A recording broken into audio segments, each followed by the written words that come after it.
দাঁড়িয়ে হোটেলে ঢুকেই প্রথমে বললে, ভাই এক বোতল মদ দে তো। মদ খেয়ে নিলে। এরপরে বলছে রুটি আর মুরগির মাংস কষা নিয়ে আয়। সে রুটি আর মাংস কষা এনেছে। তখন জিজ্ঞেস করছে, ভাই মুরগিটা জবাই না কাটা রে, আমরা হারাম করে জুতো করে মার রে। আচ্ছা, যে মদ খেয়েছে তার আর ওইটা জিজ্ঞেস করা যাবে? কথা বলেন। যে লোকটা মদ খেয়ে নিল তার লেগে এটা আর জিজ্ঞেস বুঝেছে। মুসলমান শুনেলেন, সকালবেলায় বয়ান শুনে গেলেন। ইয়াসিন ভাই বর্ধমান থেকে এসে বলে গেলেন, জবাই করা মাংস খাবি, হালাল দেখে নিবি। দোকানে গিয়ে বলছেন, ভাই 1 কিলো জবাই করা মাংস দে তো, হালাল মাংস। কিনবেন আপনি হালাল মাংস জবাই করা, কিন্তু আবার টাকাটা সুদের। সেই একই মাল দাঁড়িয়ে গেল। কথাটা বুঝতে পারলেন না? পারেননি? হ্যাঁ। এরপর যদি আমি সুদ নিয়ে বলি, সকালবেলায় চায়ের দোকানে শুনতে পাবেন, ও বাজে হুজুর এনে লিবে। কারা? সুদখোর মাল কোনা গাল দিবে। হারাম হালাল কতটা বুঝেছেন? আজকে আপনাকে ছুটতে হয় মৌলবীর কাছে, হুজুরের কাছে। হুজুর ইয়াসিন সাহেব এসছে, ভাই আমার বরকত হচ্ছে না কেন? আমি দোয়া করছি কবুল হচ্ছে না কেন? শর্ত আছে না? দোয়া কবুলিয়াতের জন্য প্রথম শর্ত হচ্ছে হালাল খাবার। আপনি কি হালাল খাচ্ছেন? হালালটাই তো বুঝেন নাই, হারামটাই বুঝেননি। আমাদের বর্ধমানের অনেক ছেলে লরি চালায়, ট্রাক। আপনাদের মুর্শিদাবাদের ছেলে লরি ট্রাক চালায় না? চালায়। মুসলিমদের ছেলে হোটেলে দাঁড়িয়েছে। শুনেলেন মুসলমান হারাম হালাল কি বুঝেছে? কেন বলছি দিনী শিক্ষার প্রয়োজন। দাঁড়িয়ে হোটেলে ঢুকেই প্রথমে বললে, ভাই এক বোতল মদ দে তো। মদ খেয়ে নিলে। এরপরে বলছে রুটি আর মুরগির মাংস কষা নিয়ে আয়। সে রুটি আর মাংস কষা এনেছে। তখন জিজ্ঞেস করছে, ভাই মুরগিটা জবাই না কাটা রে, আমরা হারাম করে জুতো করে মার রে। আচ্ছা, যে মদ খেয়েছে তার আর ওইটা জিজ্ঞেস করা যাবে? কথা বলেন। যে লোকটা মদ খেয়ে নিল তার লেগে এটা আর জিজ্ঞেস করার প্রয়োজন নাই। চলুন। আপনি যদি জলঙ্গি বাজারে যান, কোনো রেস্টুরেন্টে খাচ্ছেন, কোনো হোটেলে, কি জিজ্ঞেস করতে হবে? দাদা মুরগিটা জবাই না কাটা। করতে হবে না? হবে না? কথা বলেন, হবে না? হবে না? হবে। কেন? আপনার জন্য শর্ত হচ্ছে হালাল খাবার। যে মুরগিটা কিনছেন হালাল কিনা, শুধু পয়সাটা হালাল হলে হবে না। চলুন, কি হালাল বুঝেছে মুসলমান শুনেলেন। সকালবেলায় বয়ান শুনে গেলেন। ইয়াসিন ভাই বর্ধমান থেকে এসে বলে গেলেন, জবাই করা মাংস খাবি, হালাল দেখে নিবি। দোকানে গিয়ে বলছেন, ভাই 1 কিলো জবাই করা মাংস দে তো, হালাল মাংস।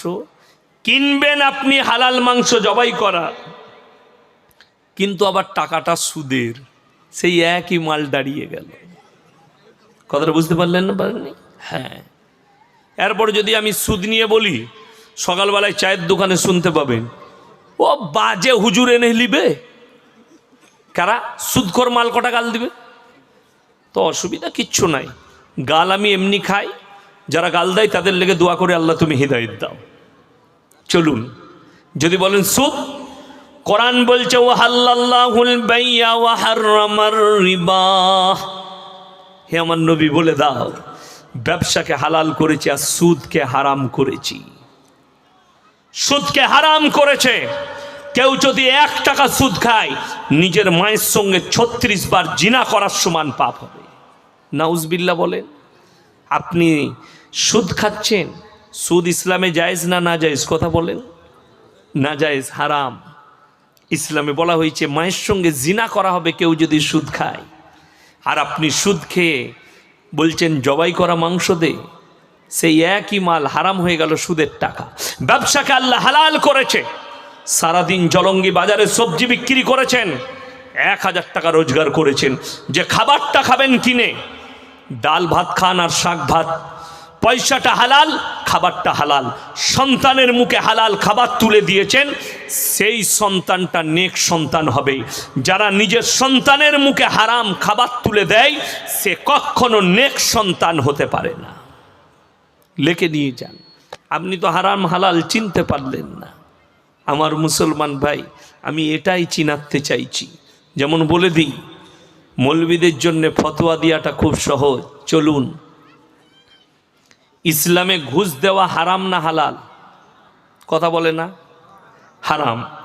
ঘুষ দেওয়াটাও হারাম, নেওয়াটাও হারাম, দুটোই হারাম। যদি হারাম হয় তার ইনকাম কি হবে? কথা বলে না? ঘুষের ইনকামটা কি হবে? হারাম। ঘুষ দিয়েছে হারাম, সুদ হারাম, ঘুষ দেনেওয়ালাও হারাম খাচ্ছে, নেনেওয়ালাও হারাম খাচ্ছে। তো যারা ঘুষ দিয়ে চাকরি নিয়েছে তাদের পয়সাটা হালাল কি করে হতে পারে? একটা ফতোয়া নিয়ে আসুন। আমি তো এখন স্টেজ আছি, একটা মুক্তি নিয়ে আসুন। যারা ঘুষ দিয়ে চাকরি নিয়েছে তাদের চাকরির পয়সাটা হালাল বলে দিলে আমি বাইক ক্যামেরা ক্ষমা চেয়ে বাড়ি যাব। কোনো পৃথিবীর মুক্তি ফতোয়া দিবে না, সবাই হারাম ফতোয়া দিয়ে যাবে। কষ্টের বিষয় এটাই আপনার, যে আপনি তো হারাম হালাল বুঝতেই পারেননি। ঘুষ দিয়ে যারা চাকরি নিয়েছে, তুমি একজনের হক মেরেছো, 1 নম্বর পাপ। কিয়ামতের দিনে আটকে যাবে হক মারার জন্য, বান্দার হক মেরেছো। 2 নম্বর, ঘুষ দিয়ে চাকরি নিয়েছো, এটা একটা হারাম। এখানে তোমার ইনকাম হারাম হলো, ওখানে তুমি হকের জন্য আটকে যাবে। কিয়ামতের দিনে তোমার পার হওয়া দুষ্কার হয়ে যাবে, দুষ্কর হয়ে দাঁড়িয়ে যাবে। সুদ যারা খান তারা ইস্তেগফার করুন। চলুন আমার ভাই, আপনি নিজেকে মুমিন বলছেন, আপনি ইমানদার বলছেন, যাচাই করব আজকে। যারা এখানে আছেন, নামাজ পড়েন কিংবা পড়েন না, রোজা রাখেন কিংবা রাখেন না, শুনে যান। 5টা কথার ওপরে বিশ্বাস আর আমল করতে হবে। সবাই করবেন? জোরে বলুন ইনশাল্লাহ। কটা বললাম? 5টা। আমার আল্লাহ কোরআনে বলেছেন। এরপরে কোরআনে যাব আলোচনায়। মুসলমান ভাই, আপনি নিজেকে মুমিন বলে দাবি করছেন, শুনেলেন? কেউ যদি বলে এই পুরো গ্রামের মধ্যে আমি ছাড়া আর একটাও লোক ভালো লোক নাই, জানবেন ওই মালটা বেশি গোলমাল। কথাটা বুঝতে পেরেছেন না পারেন? যে বলবে আমার মতো নামাজি আমার গ্রামে কেউ নাই, জানবেন মালটা গোলমাল। না, ডিসকাস করুন।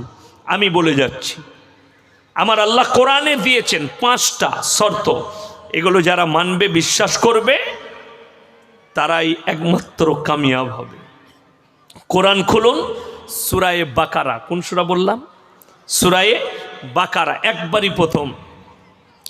আলিফ লাম মিম যালিকাল কিতাবু লা রাইবা ফীহি হুদাল লিল মুত্তাকিন আল্লাযীনা ইউমিনুনা বিল গায়বি ওয়া ইউকিমুনাস সালাহ ওয়া মিম্মা রাযাকনাহুম ইউনফিকুন ওয়াল্লাযীনা ইউমিনুনা বিমা উনজিলা ইলাইকা ওয়া মা উনজিলা মিন ক্বাবলিক ওয়া বিল আখিরাতি হুম ইউকিনুন।